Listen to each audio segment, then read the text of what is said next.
ኣብዚ ሕጂ እዋን ኣብ ዓለምና ብተራእየ ለውጢ ኩነታት ኣየርን ብርቱዕ ማይን ተፈጥሮ ሓደጋ ብፍላይ ኣብቲ ናይ ሕቡራት ኢሚራት ዓረብ ዞባ ዝነበረ ፍጻመ ንብዙሓት ሰባት ኣብ መዕርፎ ነፈርቲ ተዓጽዩ ከም ዝተርፉ ገይርዎም እዩ።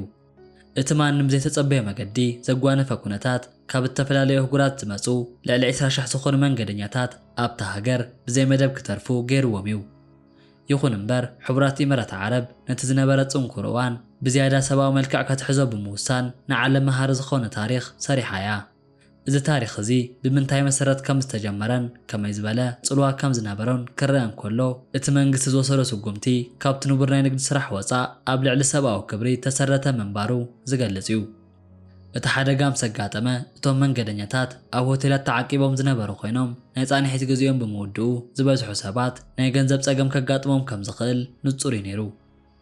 ኣብ ከምዚ ዝበለ እዋን ሓደ ሆቴል ብመሰረት ናይ ተዓዲ ሕጊ ኣጋይሽ ካብ ክፍሊ ክወፁ ዘለዎም ግዜ እንተኣኺሉ ካልኦት ኣጋይሽ ክርከቡ ስለ ዘለዎም ነቶም ዝነበሩ ጋያሹ ክሰጉ ግዲ ዝኸውን እንተኾነ ግና እቲ ካብ ኣቡዳቢ ዝመፀ ትእዛዝ ነዚ ልሙድ ሕጊ እዚ ዝሰብር እዩ ነይሩ።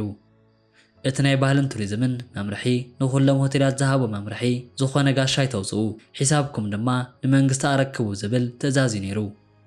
እዚ መምርሒ እዚ ብትሕዝትኡ ሓፂር ክኸውን ይኽእል ይኹን እምበር ኣብ ውሽጡ ዝሓዞ ጽልዋ ግና ኣዝዩ ዓሚቕ እዩ። እቲ መንግስቲ ነቲ ወፃእታት ሙሉእ ንሙሉእ ክሽፍን ምውሳኑ ነቶም መንገደኛታት ካብታ መዕርፎ ነፈርቲ ወይ እውን ኣብ ሆቴል ኮይኖም ዝነበሮም ስክፍታ ብምሉእ ኣርሒቁሎም እዩ። ንሓደ በይኑ ኣብ ወፃኢ ሃገር ዝርከብ ሰብ መግቢ ምሕደርን ካልኦት መሰረታዊ ነገራትን መንግስቲ ባዕሉ ከም ዝሽፍነሉ ምፍላጡ ካብቲ ስነ ኣእምሮኣዊ ፀቕጢ ዘናግፍ ዓቢ ነገር እዩ። እዚ ስጉምቲ እዚ ብዱባይን ካልኦት ግዛኣታት እውን ተደጊፉ እዩ።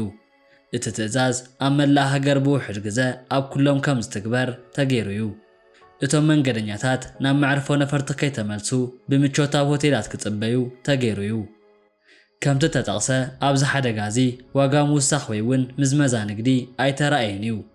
መብዛሕትኡ ግዜ ኣብ ከምዚ ዝበለ ህፁፅ ኩነታት ገለ ነጋዶ በቲ ሓደጋ ዋጋታት ብምውሳኽ ንገዛእ ርእሶም ክጥቀሙ ይፍትኑ እዮም። ኣብ ሕቡራት ኢሚራት ዓረብ ግና እቲ ስነ ምግባራዊ ሕጊ ካብቲ ናይ ንግዲ ትርፊ ብዝበለፀ ነቲ ሰብኣዊ ክብርን ምቾትን ዘቐደመ እዩ ነይሩ። እዚ ድማ እቲ መንግስቲ ኣብ ልዕሊ ኩሎም ናይ ተዓዲ ውልቀ ትካላት ዘለዎ ጽዕንቶን ሕብረተሰብ ዝኽተሎ ስርዓትን ዘርኢ እዩ። መንግስቲ ጥራይ ዘይኮነስ እቶም ናይ ውልቀ ትካላት እውን ነቲ ኣህጉራዊ ጻውዒት ብምሉእ ድሌት ተቐቢሎም እዮም። ንኣብነት ናይ ሆቴላት መካየድቲ ኣጋይሽ ክወፁ ዝነበረሉ ግዜ ብዘይካ ዝኾነ መተሓሳሰቢ ከም ዝነዋሕ ገይሮም እዮም። እዚ ድማ እቲ ሃገር ንሰብኣውነት ክብል ክሳዕ ክንደይ ድልው ከም ዝኾነ ንዓለም ዘርኣየ ንጹር መርትዖ ኮይኑ እዩ። ብተወሳኺ እቲ ተራናይቲ ሕብረተሰብ ክፋል እውን ኣዝዩ ዝነኣድ እዩ። ኣብቲ ዞባ ዝነበሩ ልዕሊ 250 ስድራ ቤታት ኣብያተ ጽሕፈቶም ወይ እውን ገዛውቶም ንመንገደኛታት ክፍቲ ገይሮም እዮም። እዚ ተግባር እዚ ኣብቲ ባህሊ ዓረብ ዘሎ ካራም ወይ ናይ ምቕባል ጋሻ ዝብል ጥንታዊ መርገፂ እዩ። ሓደ ጋሻ ንዓዲ መጺኡ ኣብ ፀገም እንተወዲቑ ንሱ ብውልቂ ዘይኮነስ ከም ሓደ ክቡር ወይ ኣባል ስድራ ቤት ተገይሩ ይውሰድ እዩ። እቶም ስድራ ቤታት ድማ እቶም መንገደኛታት ኣብ መዕርፎ ነፈርቲ ወይ እውን ኣብ ሆቴላት ኮይኖም ከይሳቀዩ ብምባል ናብ ገዛውቶም ብምዕዳም ክዓርፉን ክበልዑን ገይሮሞም እዮም። እዚ ዓይነት ተግባር ኣብ ዓለምና ብፍላይ ኣብዚ ዘመናዊ ግዜ ኣዝዩ ክቡር እዩ። መብዛሕትኡ ግዜ ሰባት ንዘይፈልጥዎም ሰባት ናብ ገዛውቶም ክኣቱ ዝፈቕድሉ እዋን ኣዝዩ ውሕድ እዩ። እዚ ኣብ ኢሚራት ዝነበረ ፍጻመ ግና እቲ ርህራህን ፍቕርን ኣብቲ ናይ ውልቀ ሰባት ግላውነት ንላዕሊ ምዃኑ ዘርኢ እዩ። እቶም መንገደኛታት ብሰላም ናብ ሃገሮም ክምለሱ ከለዉ ሒዘሞ ዝኸዱ ነገር ጥራይ ዘይኮነስ ንሕቡራት ኢሚራት ዓረብ ዘለዎም ኣመለኻኽታ እውን ቀይርዎ እዩ። ከምቲ ዝበሃል ሕንቃቓ ናይ ሆቴል ብገንዘብ ክትረኽቦ ትኽእል ኢኻ፣ ርህራህን ሓልዮትን ግና ብገንዘብ ዝግዛእ ኣይኮነን። እዚ ሓደጋ እዚ ንሕቡራት ኢሚራት ዓረብ ካብቲ ንግድን ቱሪዝምን ጥራይ ዝፈልጥዎም ሰባት ናብታ ሰብኣውነትን ክብረትን ተቐዳሚ ሃገር ኮይና ክትረአ ገይርዋ እዩ።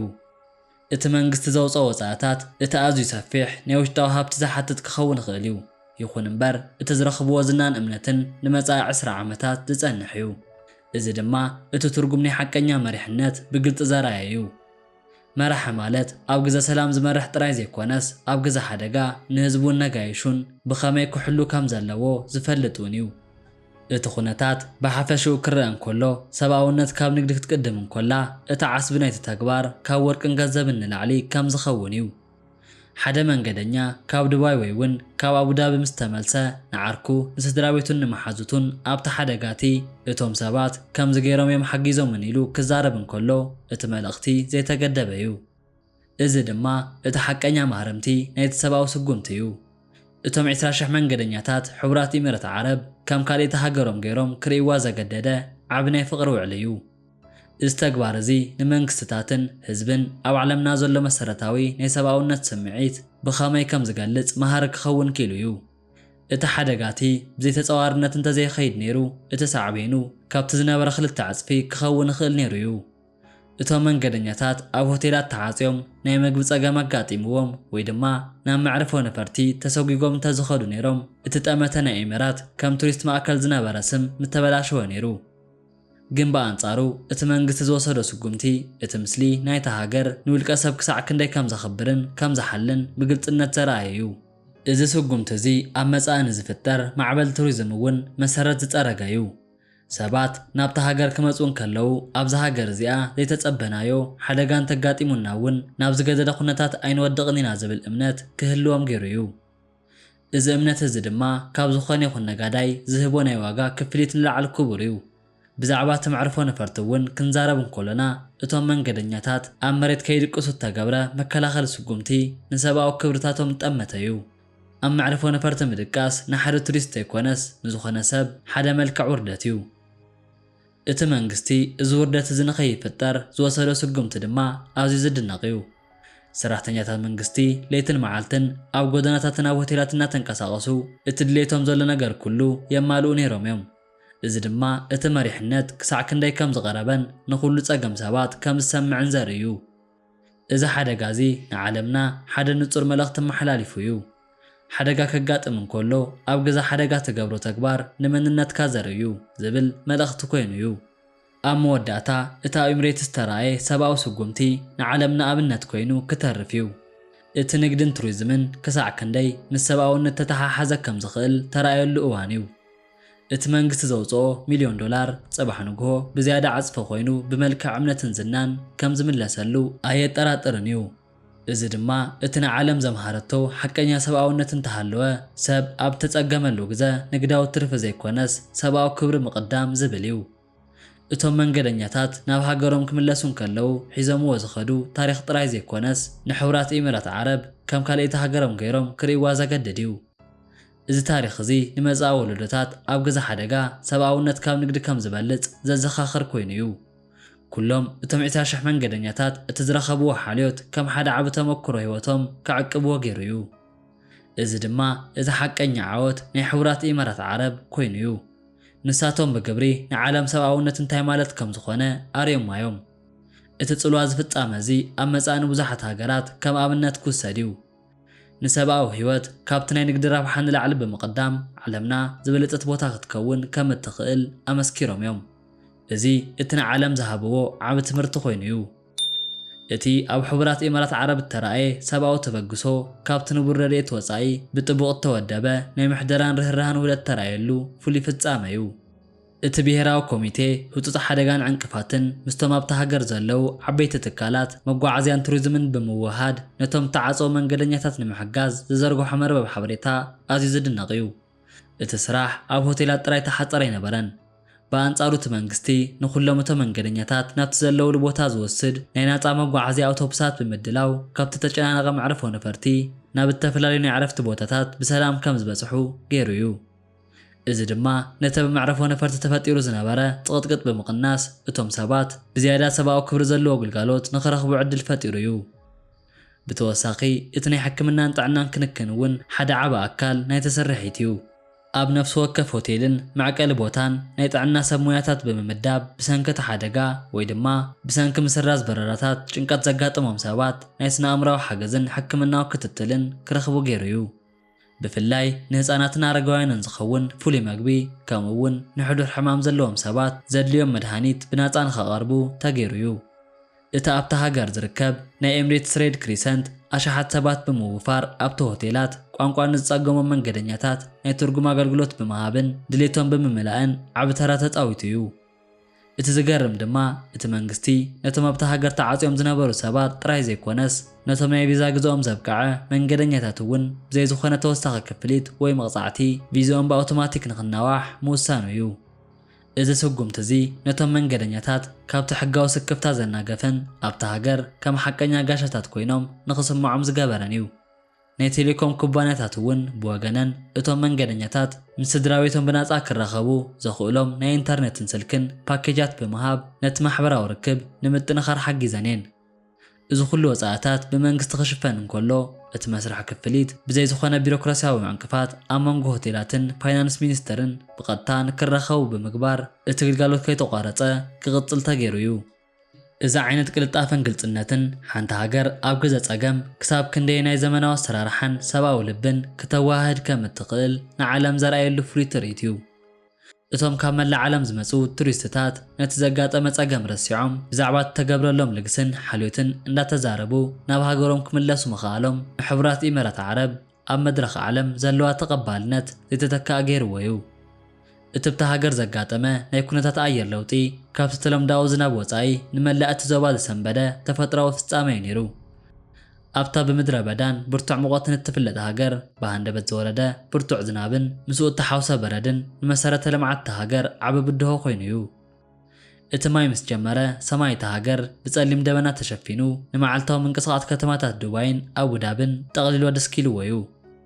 እቲ ዝወረደ በረድ ብመጠኑ ዓቢ ስለ ዝነበረ ንጎደናታት እታ ሃገር ከም ጻዕዳ ምንጻፍ ብምሽፋን ነቲ ማዕርጋዊ ስእሊ እታ ሃገር ናብ ዘይተጸበናዮ መልክዕ ቀይርዎ እዩ። እዚ ፍጻመ እዚ ብፍላይ ንተቐማጦ እታ ሃገር ፍሉይ ተርእዮ እዩ። ምክንያቱ ከምዚ ዝበለ ብዙሕ ዘለዎ በረድ ኣብቲ ቦታ ምርኣይ ኣዝዩ ሳሕቲ ስለ ዝኾነ እዩ። ይኹን እምበር እቲ ዝናብ ብርቱዕ ንፋስ ይሓውስ ስለ ዝነበረ ንርእይቶ መንገዲ ብምዕጻው ንመጓዓዝያ ነፈርቲ ኣዝዩ ሓደገኛ ገይርዎ እዩ። እቲ ናይ መዕርፎ ነፈርቲ ሜዳታት ብማይ ስለ ዝተመልአ ነፈርቲ ንኽዓርፋን ንኽበራን ዘይከኣል ገይርዎ እዩ። እቲ ማይ ብቐጻሊ ንነዊሕ ሰዓታት ስለ ዝሃረመ እቲ ኣብቲ ዞባ ዘሎ ናይ ማይ መውረዲ መስመራት ነቲ ብዙሕ ዘለዎ ማይ ክጻወሮ ይከኣለን። ብሰንኪ እዚ ድማ ዓበይቲ ጎደናታት ናብ ቀላያት ተቐይሮም ብዙሓት መኻይን ኣብ ማእከል መንገዲ ጠጠው ኢለን ተሪፈን እየን። እቲ ኩነታት ኣየር ዘሰዓቦ ጸገም ኣብ መጓዓዝያ ጥራይ ተሓፀረ ኣይነበረን። ብሰንኪ ሓያል ንፋስን በረድን ገለ ናይ ህንጻታት መሳኹትን ደገፍቲ ኣቑሑትን ጉድኣት በፂሕዎም እዩ። ኣብ ከምዚ ዝበለ ህፁፅ እዋን እቲ መንግስቲ ብቕልጡፍ ናይ ስራሕ ዕረፍቲ ብምእዋጅ ህዝቢ ካብ ገዝኡ ከይወፅን ኣብ ድሕንነት ክጸንሕን መምርሒ ይመሓላለፍ እዩ። እቶም ኣብ መንገዲ ተሪፎም ዝነበሩ ሰባት ንምርዳእ ናይ ምክልኻል ሰራዊትን ናይ ህፁፅ ሓደጋ ሰራሕተኛታትን ብጀላቡን ፍሉያት ናይ ማይ መካይንን ተዋፊሮም ንሰባት ካብ ሓደጋ ኣድሒኖሞም እዮም። እቲ ዝገርም ነገር እቶም ኣብ መዕርፎ ነፈርቲ ዝነበሩ መንገደኛታት ነቲ ዘጋጠመ ነጎዳን መብረቕን ብመስኮት እናረኣዩ እቲ ሰማይ ብሓይሊ ክናወጽ እንከሎ ዓቢ ሸቕሎት ይስምዖም ጸኒሑ እዩ። እቲ በረድ ኣብ ልዕሊ ክንፊ ነፈርቲ ክዓርፍ እንከሎን እቲ ሓያል ንፋስ ንነፈርቲ ከናውፀን እንከሎን ዝረኣየ መንገደኛ እቲ በረራታት ምቁራጹ ንጥቕሚ ድሕንነቶም ምዃኑ ተረዲኡ እዩ። ሰበስልጣን ኩነታት ኣየር ነቲ ኩነታት በብግዝኡ እናተኸታተሉ ንህዝቢ ብማሕበራዊ መርበባት ሓበሬታ እናጠንቀቐ እዩ። እቲ ብርቱዕ ማይ ጠቕሊሉ ምስ ኣቋረፀ እውን እቲ ተኣከበ ማይ ንምልዓልን ጎደናታት ንምፅራይን ዓብ ናይ ጽሬት ስራሕ ተሳሊጡ እዩ። እዚ ተፈጥሮኣዊ ሓደጋ እዚ ንቴክኖሎጂያዊ ዕቤት እታ ሃገር ተፈታተነ እኳ እንተነበረ እቲ መንግስቲ ብዝነበረ ድልውነት ግና ነቲ ጸገም ብውሕዱ ጉድኣት ንኽሓልፍ ገይርዎ እዩ። እዚ ፍሉይ ናይ በረድ ማይ ኣብ ታሪኽ እታ ሃገር ከም ሓደ ዓቢ ፈተናን መርኣያ ጽንዓትን ኮይኑ ክዝከር እዩ።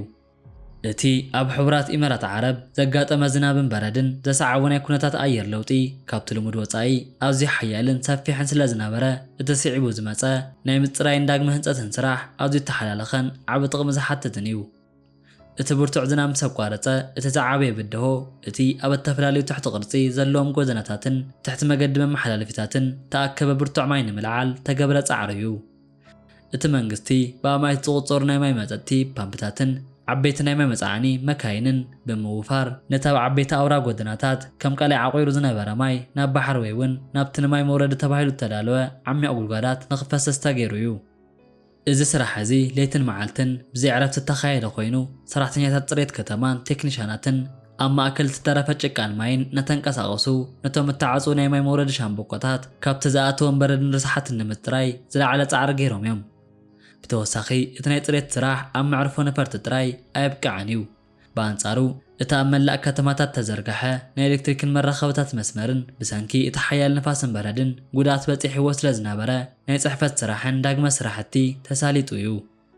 እቶም ናይ ጥሬት ጉጅለታት ነቶም ኣብ ጎደናታት ጠጠው ኢሎም ዝነበሩ መካይን ብናይ ስሕበት መካይን ብምልዓል መንገዲ ትራፊክ ክፉት ንክኸውን ገይሮም እዮም። እቲ በረድ ዝፈጠሮ ዕንቅፋት እውን ቀሊል ኣይነበረን። ምክንያቱ እቲ በረድ ምስ ማይ ተሓዊሱ ኣብ ገለ ቦታታት ከም በረድ ዝመስል ጭቃ ስለ ዝፈጠረ ንመካይን ከይንሸራተታ ፍሉይ ናይ ፅሬት ማሽናት ተጠቂሞም እዮም።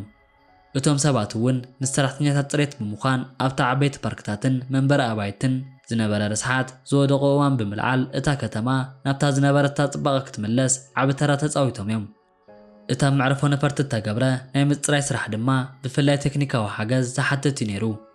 እቲ ናይ ነፈርቲ መሕለፊ ካብ ዝኾነ ይኹን ባእታ ወይ እውን ፍርፋር በረድ ጽሩይ ክኸውን ስለ ዝነበረው ሰራሕተኛታት ሲቪል አቪዬሽን ብጥንቃቐ ምርመራ እናገበሩ ነቲ ሜዳ ጽሩይ ምዃኑ ኣረጋጊጾም እዮም። እዚ ኩሉ ጻዕሪ ተገበረሉ ምኽንያት እቲ ተቋረፀ ናይ መጓዓዝያ መስመር ብተሳለጠ መገድን ምጅማርን እቶም እተረፉ 20,000 መንገደኛታት ብሰላም ናብ መንገዶም ንኽቕጽሉን ንምግባር እዩ። እቲ ናይ ምፅራይ ስራሕ ምስ ተዛዘመ ድማ እታ ሃገር ኣብ ውሕድ መዓልትታት ናብ ዝነበረቶ ኩነታት ክትምለስ ምኽኣላ ንዓለም ዘራየቶ ዓቢ ናይ ምሕደራን ትግሃትን ኣብነት እዩ። እዚ ሓበራዊ ጻዕሪ መንግስትን ህዝብን ነቲ ዝነበረ ተፈጥራዊ ፀገም ናብ ዓወት ዝቐየሩሉ ፍሉይ ታሪክ ኮይኑ ተመዝጊቡ እዩ። ላይክን ሸርን ብምባል ነዚ ከምዚ ዓይነት ስራሕና ከተበረታትዑና ብክብሪ ንሓትት።